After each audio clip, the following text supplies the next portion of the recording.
Ladies and gentlemen, what if I told you that your attitude is the key to unlocking every door you've ever wanted to walk through? That the secret to success isn't about luck, talent, or timing. It's about how you show up every single day. Think about it. Your attitude shapes your reality.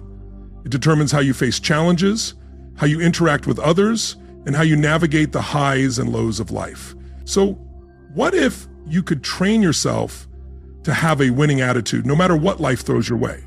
In today's video, I'm going to share 6 simple yet powerful methods that can transform your mindset and set you on the path to unstoppable success. These aren't just tips for motivation. These are habits that will change your outlook, improve your decisions, and ultimately help you achieve everything you've ever dreamed of. Stay with me, because this isn't just about changing your mindset. It's about changing your life. Attitude is everything. It shapes how you show up in the world. It colors how you view your surroundings. It affects how you handle setbacks, how you maintain momentum, how you lead others, how you bounce back, and ultimately, how you live your life. Attitude isn't just a passing mood, it's a muscle. And many people don't even realize they have the power to strengthen it. They assume attitude is something you're either born with or something that rises and falls depending on your circumstances. But that's not how it works. A winning attitude is built layer by layer, day after day. You've seen it before. People with less natural talent, but more determination. People under more pressure, but with greater optimism. People who light up a room not because their life is flawless, but because they've trained themselves to show up with purpose. That's not luck, that's hard work, consistent practice, and intentional mindset. And this is what separates those who grow from those who stall. It's not about intelligence, not about opportunity, not about connections, it's attitude. Because attitude shapes behavior, behavior shapes decisions, and decisions shape everything else. You don't need a perfect roadmap. You don't need a motivational speech every morning. What you need is a mindset wired to succeed, one built for challenges, prepared for pressure, and rooted in discipline. Many people don't realize attitude is a habit, but that's exactly what it is. It's a set of beliefs, tones, self-talk, posture, assumptions, and emotional reactions that you rehearse daily, and whatever you practice most becomes your automatic response. So if you wake up thinking small, feeding doubt, and replaying past failures, you don't just have a bad day, you reinforce a bad pattern, and that pattern becomes the story you live by. But when you change that pattern, everything shifts. When you commit to building a mindset that expects growth, searches for opportunity, takes responsibility, and leads with enthusiasm, even when life gives you no reason to smile, you become resilient, you become magnetic, you become strong. Not because life suddenly becomes easy, but because you become tougher. You don't sit around waiting for a good mood, you create one. You don't wait for life to improve, you meet life with a stronger attitude. And then this doesn't mean ignoring pain or pretending everything is okay. A winning attitude isn't fake positivity, it's real perspective. It's strength under control.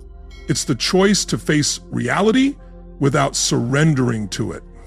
It's about leading with energy that lifts, not energy that drains. It's about remembering that your attitude affects everyone you encounter, your family, your team, your clients, your friends. Your presence shifts the atmosphere wherever you go. The real question is, what kind of energy are you bringing with you? You don't have to be flawless. You don't have to feel amazing every day. But you do need to decide what kind of person you want to be when life gets hard, what kind of mindset you'll carry when things don't go your way, and what kind of voice you'll use when fear starts whispering in your ear again. That decision, that posture, forms the foundation of a winning attitude. And when you build that attitude intentionally, not just in theory, but through consistent practice, you stop being controlled by your environment. You stop simply reacting and start deliberately responding. You stop waiting for better days and start leading. Because now, you're not hoping for things to improve. You're showing up as the person who creates better days. The first method to cultivate a winning attitude is mastering your self-talk, because the words you say to yourself are not just sounds echoing in your mind. They are instructions. They shape how you feel, how you act, and what you believe you're capable of. Most people don't even realize how negative their internal language has become. They think they're being realistic or that they're protecting themselves from disappointment. But really, they're rehearsing failure before life has even tested them. The most powerful person in your life is you, and the most influential voice you'll ever hear is your own. So when you speak to yourself with doubt, shame, pessimism, or sarcasm, your brain listens. It takes those words as fact. It begins to build your identity around them. You may think you're being cautious, but in reality, you're becoming limited because the words you use paint the picture your future self will have to live inside.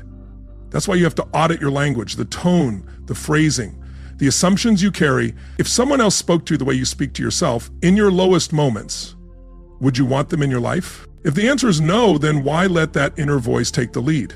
Why allow it to narrate the story of your life? You can't afford to let negativity become your internal soundtrack because attitude follows language. You can't walk in confidence while thinking in defeat. You can't move forward with clarity while speaking in confusion. You cannot win while you're whispering all the reasons you're bound to lose. So you change the pattern. You begin by noticing, not judging, just noticing. You catch yourself saying, I always mess this up, and you pause. You hear the phrase, I'm not good at this, and you question it. You notice when you slip into, this is just how I am, and you challenge it. Not with fake hype, but with stronger truth, with aligned, honest words that reflect who you are becoming, not just who you've been. But this takes effort, it takes repetition, it takes real discipline. But the more you practice, the easier it gets. You begin catching negative patterns more quickly.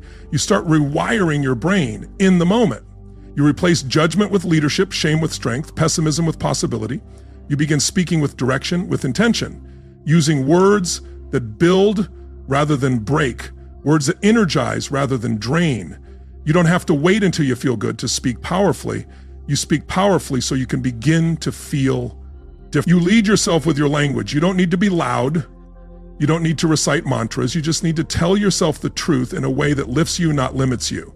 You need to decide that the voice inside your head will become your ally, not your enemy. That it will speak with clarity, not confusion. That it will guide with purpose, not pity.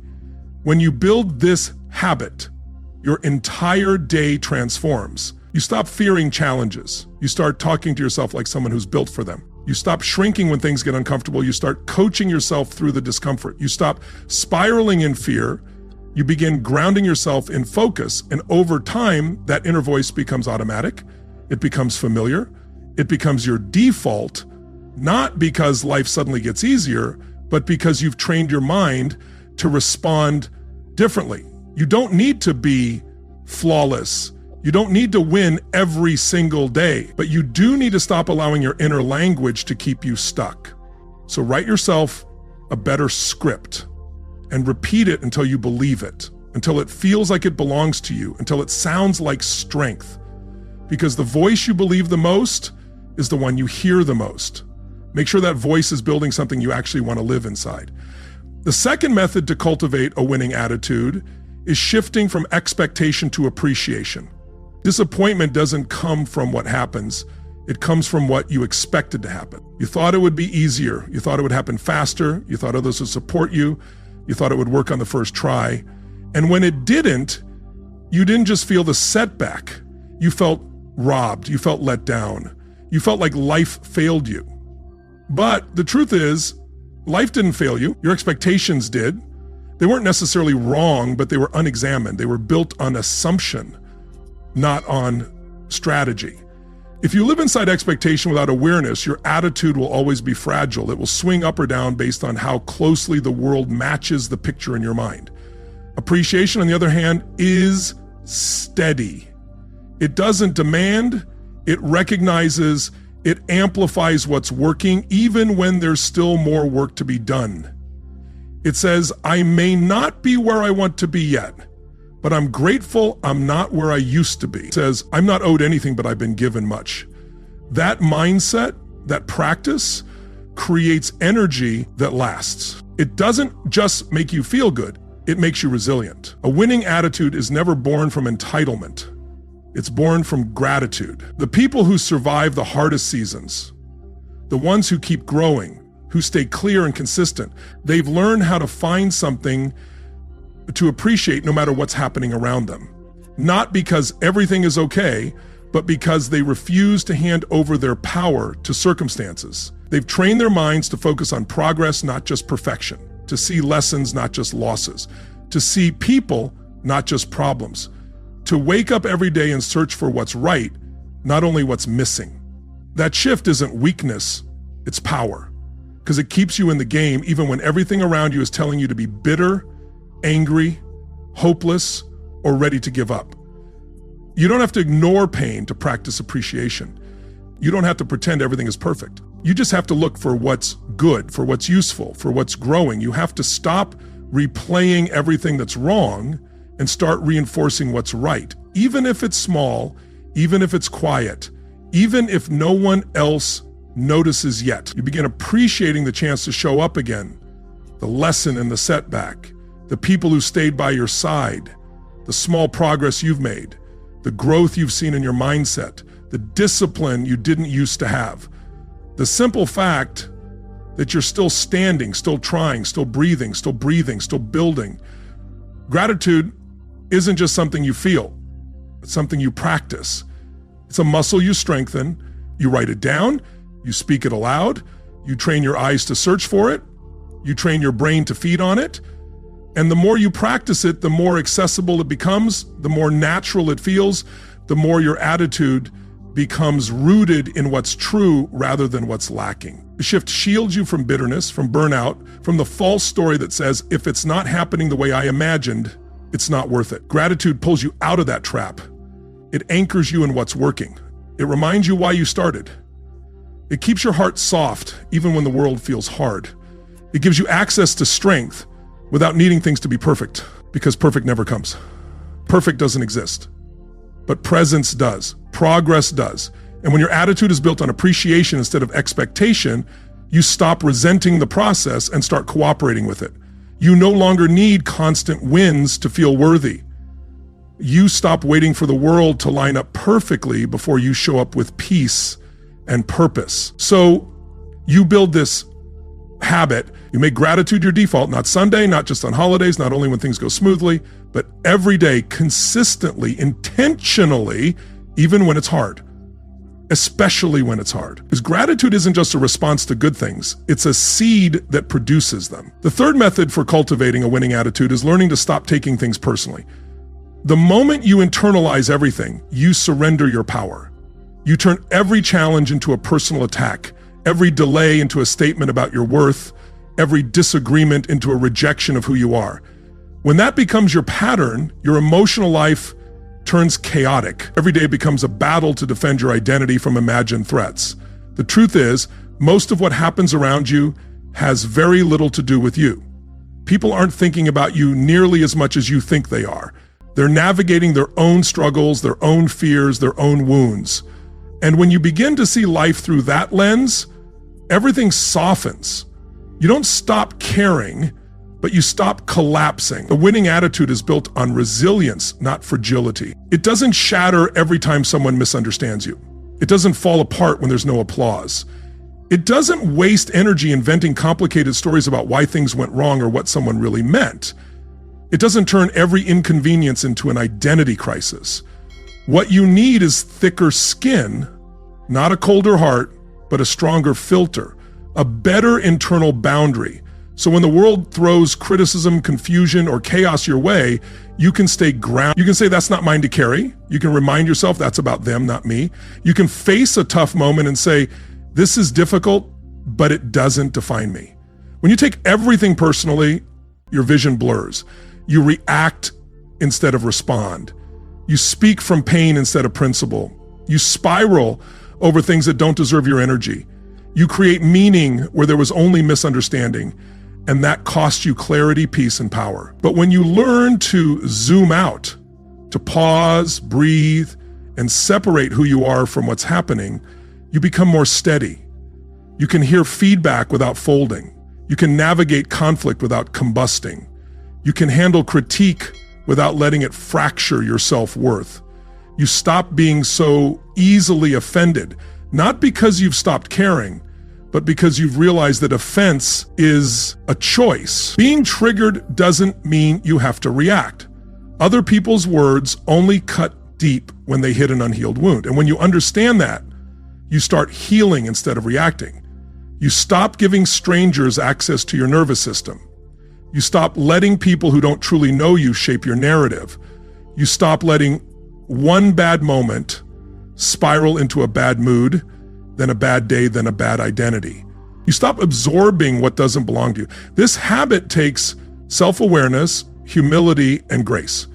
It asks you to stop assuming the worst, to stop expecting attack, to stop projecting your fears onto every encounter.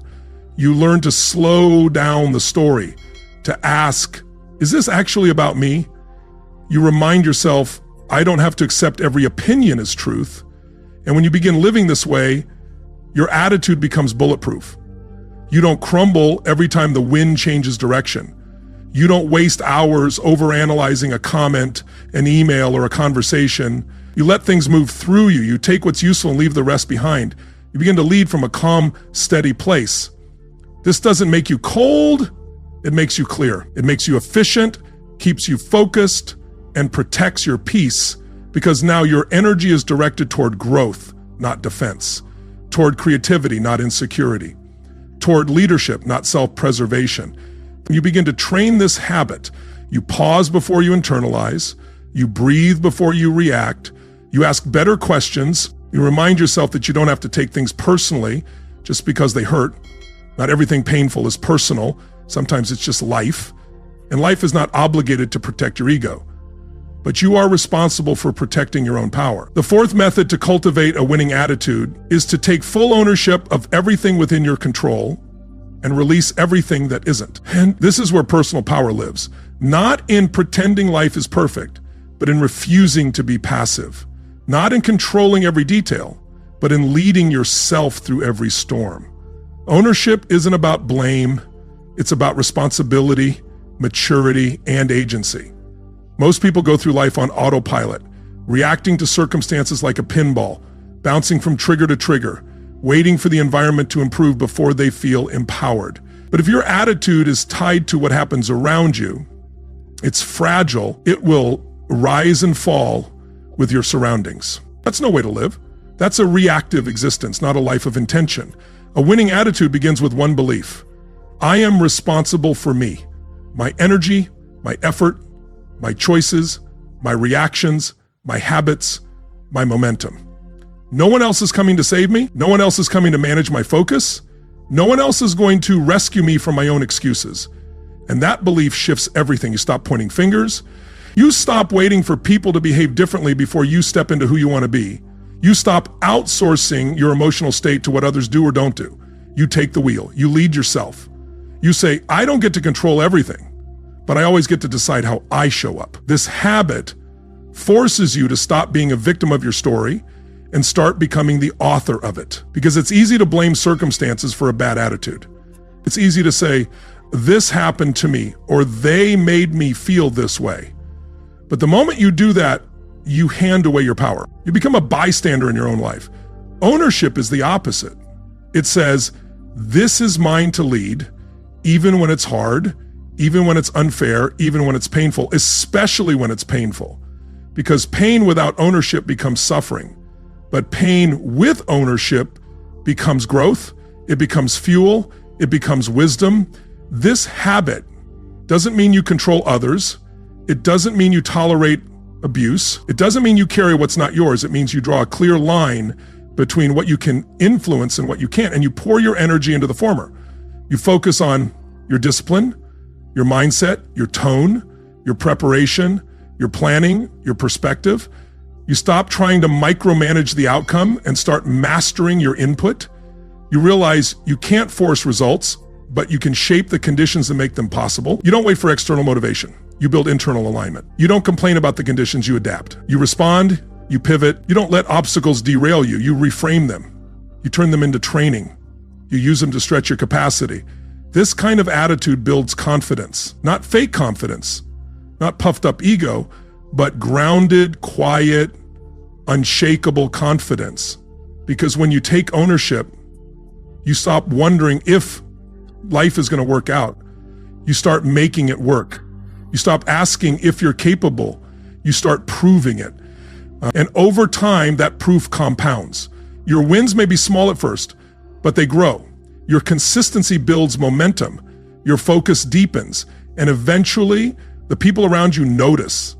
They see that you're no longer reactive. You're proactive. You're centered. You're intentional. And that presence changes rooms, because a person who owns their choices becomes a person who shapes their future. That's where legacy begins, not in what happens to you, but in how you respond. Not in what others give you, but in what you give to yourself. Ownership is freedom. Ownership is fire. Ownership is the ground zero of a winning attitude.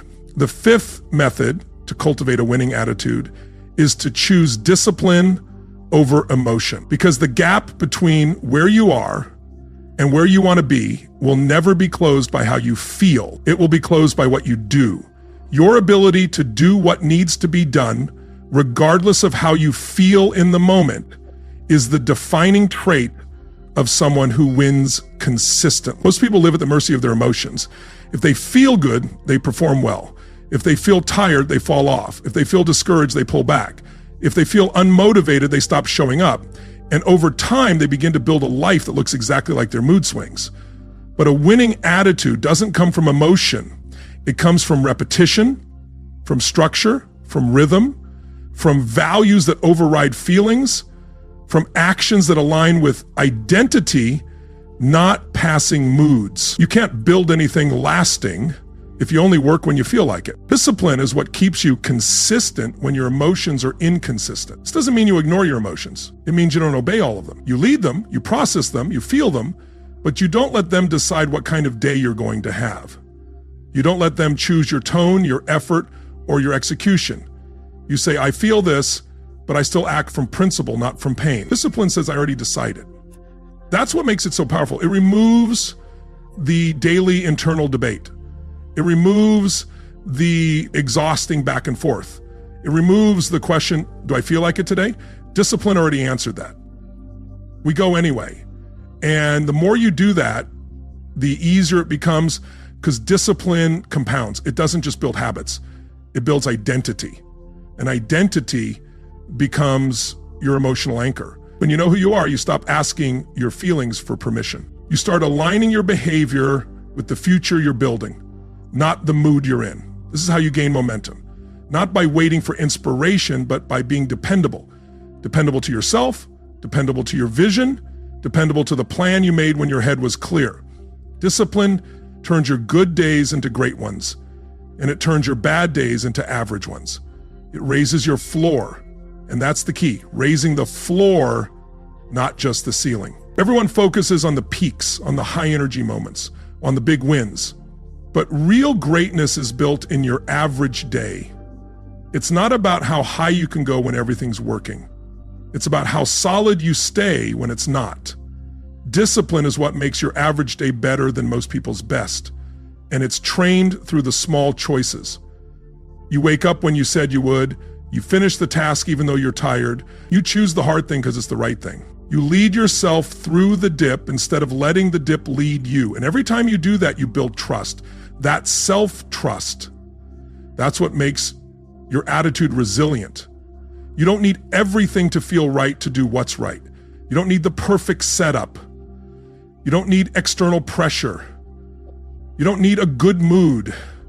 You just need the commitment you've already made. Once that commitment becomes a habit, once it becomes part of who you are, your emotions stop having the final word. You learn to feel fear and still act, to feel doubt and still move, to feel discouraged and still follow through. Not because it's easy, but because it's who you've decided to be. So you build this muscle one rep at a time, one morning at a time, one task at a time. As your discipline grows, your life starts to change. You stop needing motivation to move. You stop needing a good day to take action. You stop needing the stars to align to make progress. You just move. The sixth method to cultivate a winning attitude is to surround yourself with people who expect more from you, not less. Your mindset doesn't just come from inside. It's shaped by the energy around you, by the people you allow into your conversations, by the standards they keep, by the language they speak.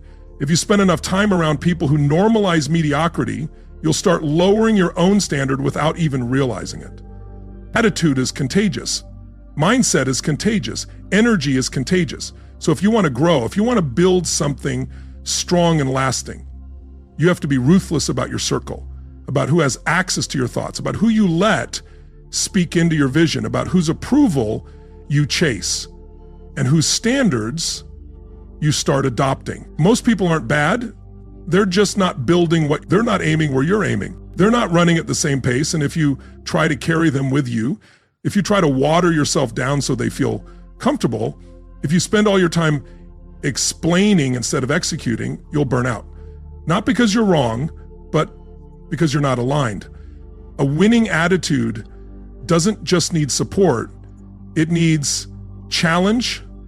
It needs sharpening.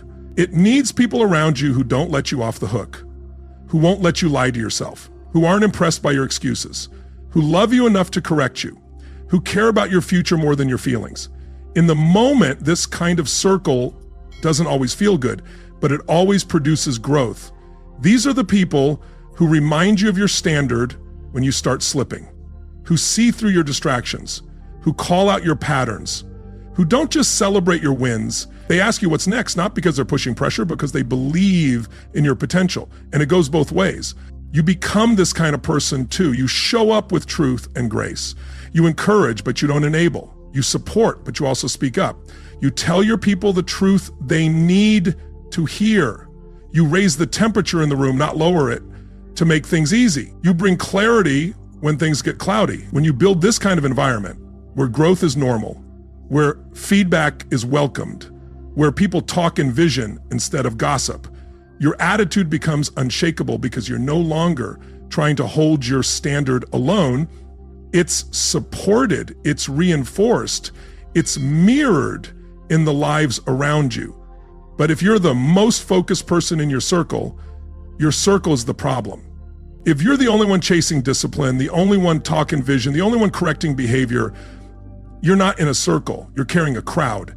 And a crowd will drain you, but the right circle will build you. So you start choosing people based on alignment, not just history, based on values, not just proximity, based on who they're becoming, not just who they used to be. You let go of relationships that keep you rooted in an old version of yourself. You open space for the people who will challenge the next version forward.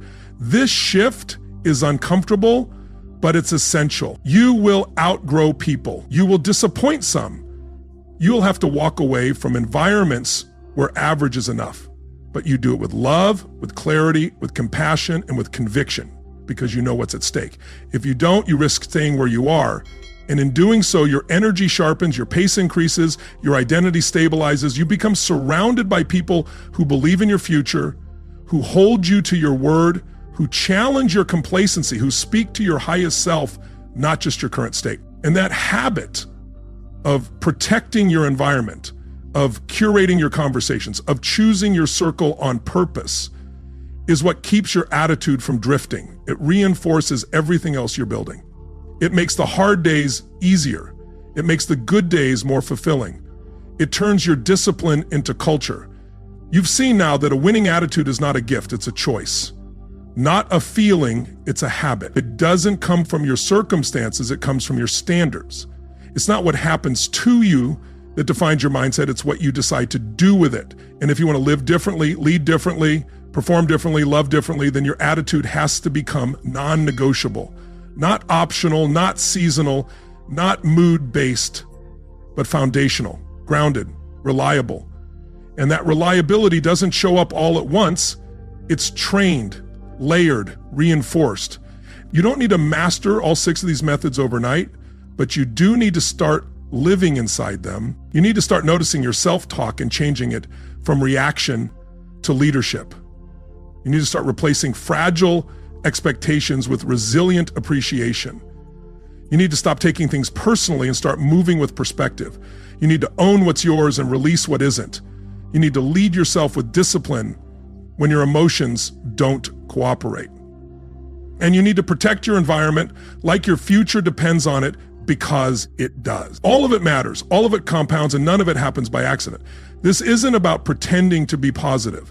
This isn't about ignoring real problems. This is about building real strength, quiet strength, the kind that doesn't depend on perfect conditions, the kind that doesn't require applause, the kind that doesn't fade when life gets heavy. Because that's what a winning attitude really is: consistency under pressure, grace under fire, focus in the middle of distraction, leadership when no one is looking. It's making decisions from your values instead of your circumstances. And once you've built that, once you've trained that, once you've chosen that, your entire life moves differently. Your energy shifts, your presence changes, your discipline becomes sharper, your opportunities increase, not because the world gave you something new, but because you became someone new. So now it's yours to carry. No one else can do this work for you, but no one else gets to take the credit for it either. This is your habit, to build your mindset, to shape your standard, to set.